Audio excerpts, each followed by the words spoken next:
Quick pitch. One AL player, one NL player to keep an eye on. Al, who you got in the AL? I got Nick Swisher. He defeated the outfield wall the other day, came right back with a sore shoulder. But he's really hitting out of his head so far this year. Always been a pretty good power guy, never a good batting average guy, and that's because he's we talked about BABIP grooves throughout the season.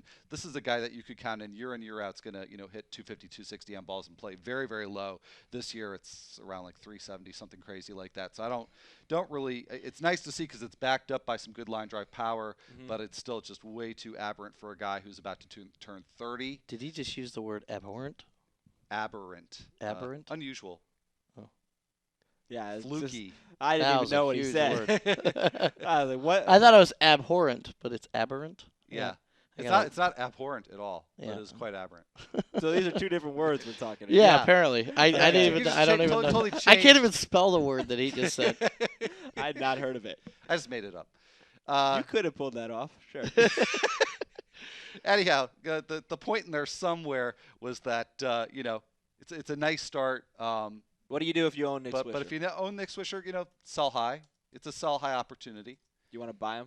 He's in our podcast league. I got him.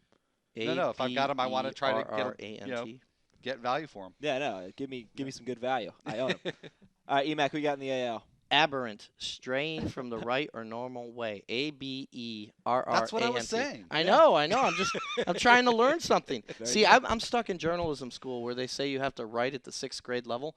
I also adopted thinking at the 6th grade level, so I never learned Acting words at like the 6th grade level. Yeah, exactly.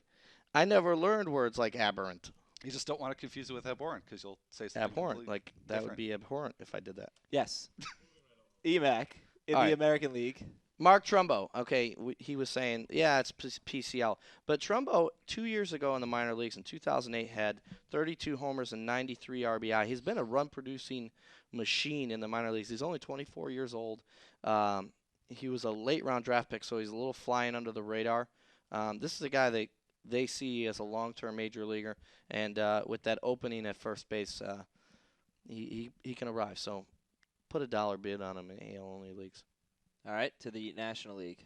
All right, Mark Reynolds. Been playing with the sore right thigh for much of the season, and he was recently quoted as saying that it's actually affecting his swing, and it shows because. Because You're being distracted by 6th grade behavior over there. his batting, he's the anti-Swisher, so his batting average is much lower than we expect. His BABIP is much lower than his track record would expect. So again, anti-Swisher, maybe a buy low opportunity there if that thigh can heal over time. But it's a situation to watch because if that lingers, then you've got a problem with Reynolds. Emac, who'd you find today? My Ouija board has selected Raul Ibanez. Okay. In the NL. He's been terrible. In fact, he was bad in the second half of last year. And if you follow my mantra that, late round picks, mid to late round picks, after 2 months you can get rid of them. You can get rid of them now. But then just watch him because there's times in his career that he just has these huge second halves that didn't happen last year because he had such a great first half. But there are times where he just goes on a wild tear. But right now, if you have him and you're sick of them, I give you the permission to come. Oh, okay. That's good to know. Ibanez owners, rest easy. You have Emac's permission.